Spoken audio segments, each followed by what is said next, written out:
Guys, welcome back to my channel. ഇന്ന് നിങ്ങൾ കാണാൻ പോകുന്ന ഒരു വ്ളോഗാണ്. നമ്മുടെ ഡാഡിക്ക് വേണ്ടി ഒരു കൊന്തമാല മേടിക്കാൻ പോകുന്നത്. കുറേ നാളത്തെ നമ്മുടെ ആഗ്രഹമായിരുന്നു ഡാഡിക്ക് ഒരു കൊന്തമാല മേടിച്ചു കൊടുക്കാന്നുള്ളത്. അത് ഇപ്പോഴാണ് നമ്മൾ സബലീകരിക്കാൻ പോകുന്നത്. ഇത്ര നാളും ഡാഡി ഞങ്ങൾക്ക് വേണ്ടി സാധനങ്ങൾ മേടിക്കുന്നു, ഞങ്ങൾക്ക് വേണ്ടി ഓരോന്ന് കാര്യങ്ങൾ ചെയ്യുന്നു. ഇതുവരെ നമ്മൾ ഡാഡിക്ക് വേണ്ടി ഒന്നും നമുക്ക് ചെയ്യാൻ പറ്റിയിട്ടില്ല. ഇത് ഞങ്ങളുടെ ഒരു ഡ്രീമാണ്. പക്ഷെ ഇന്നാണ് അത് നമുക്ക് സബലീകരിക്കാൻ പോകുന്നത്. അപ്പം സത്യത്തിൽ ഞാൻ ഭയങ്കര എക്സൈറ്റഡ് ആണ്. എന്താ പറയുക, ഭയങ്കര സന്തോഷം. അപ്പം ഡാഡിക്ക് ആക്ച്വലി അറിഞ്ഞുകൂടാ നമ്മളിന്ന് മേടിക്കാൻ പോകുന്ന കാര്യം. ഇതൊരു സർപ്രൈസായിട്ട് നമ്മൾ ചെയ്യുന്നതാണ്. ഡാഡി ഒട്ടും പ്രതീക്ഷിച്ചിട്ടില്ല കേട്ടോ.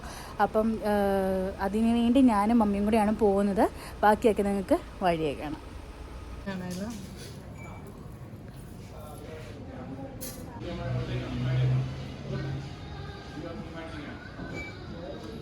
ഫൈനലി നമ്മൾ ഡാഡിക്കുള്ള ഗിഫ്റ്റ് മേടിച്ചിട്ടുണ്ട്. ഡാഡിക്ക് ഇതുവരെ അറിയത്തില്ല. നമ്മളങ്ങനെ തിരിച്ച് വീട്ടിലെത്തി. ഞാനും മമ്മി ഇങ്ങനെ ഓരോ സാധനങ്ങൾ പെറുക്കിയെടുക്കുന്നു. അപ്പം നമുക്കിനി ഇപ്പോൾ ഡാഡിക്ക് കൊടുക്കുമ്പോൾ ഡാഡിയുടെ റിയാക്ഷൻ എന്താണെന്ന് നമുക്ക് കാണാം കേട്ടോ.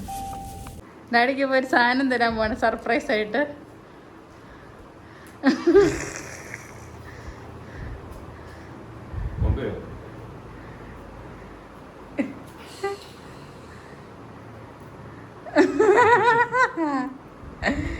ഇഷ്ടപ്പെട്ടു ഡാഡിയുടെ കൊന്താ? അല്ല, എന്റെ ഒന്ന് എന്റെ കഴുത്ത കിടക്കുമല്ലേ. എങ്ങനെയുണ്ട്? പിന്നെ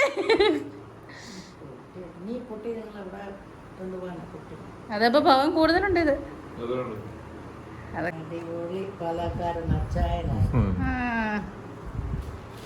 അങ്ങനെ ഡാഡിക്ക് നമ്മൾ ഗിഫ്റ്റൊക്കെ കൊടുത്തു. ഡാഡിക്ക് ഭയങ്കര സന്തോഷമായി. ഡാഡി ഒട്ടും പ്രതീക്ഷിച്ചിട്ടുണ്ടായിരുന്നില്ല. ഡാഡിക്ക് ഒരു ചെറിയ ക്ലൂ പോലും ഉണ്ടായിരുന്നില്ല. അതാണ് ഇതിനകത്ത് ഞങ്ങൾക്ക് ഭയങ്കര സന്തോഷം. കാരണം ഡാഡി പ്രതീക്ഷിച്ചിട്ടുണ്ടെങ്കിൽ നമുക്ക് ആ ഒരു ഇതിൽ കിട്ടത്തുള്ളൂ. അപ്പോൾ ഞങ്ങൾക്ക് എല്ലാവർക്കും ഭയങ്കര സന്തോഷമായി. എനിക്ക് തോന്നുന്നു ഡാഡിയുടെ പഴയ മാല 30 വർഷത്തിന് മേലിൽ ഡാഡി ഉപയോഗിച്ചുകൊണ്ടിരുന്ന മാലയായിരുന്നു. ഇതുവരെ ഡാഡി ഒരു സാധനം പോലും മേടിച്ചില്ല. ഒരു ഡ്രസ്സായിട്ട് പോലും സത്യം പറഞ്ഞ ഡാഡി അങ്ങനെ മേടിച്ച് ഒന്നും ചെയ്യാറില്ല. എല്ലാം ഞങ്ങൾക്ക് വേണ്ടി അങ്ങനെ ഒരു മൈൻഡാണ്. എല്ലാ അപ്പനമ്മമാരും അങ്ങനെ തന്നെയായിരിക്കും. അപ്പോൾ അതുകൊണ്ട് തന്നെ നമ്മൾ ഈ ഗിഫ്റ്റ് കൊടുത്തപ്പോൾ ഞങ്ങൾക്ക് ഭയങ്കര സന്തോഷമായിരുന്നു. അതുകൊണ്ടാണ് ഇതൊരു മെമ്മറി ആയിട്ട് എപ്പോഴും ഒരു വീഡിയോ നമ്മുടെ കയ്യിൽ വേണം എന്ന് വിചാരിച്ചിട്ട് തന്നെ ചെയ്തതാണ്. അപ്പോൾ ഇന്നത്തെ വീഡിയോ എല്ലാവർക്കും ഇഷ്ടപ്പെട്ടെന്ന് വിചാരിക്കുന്നു.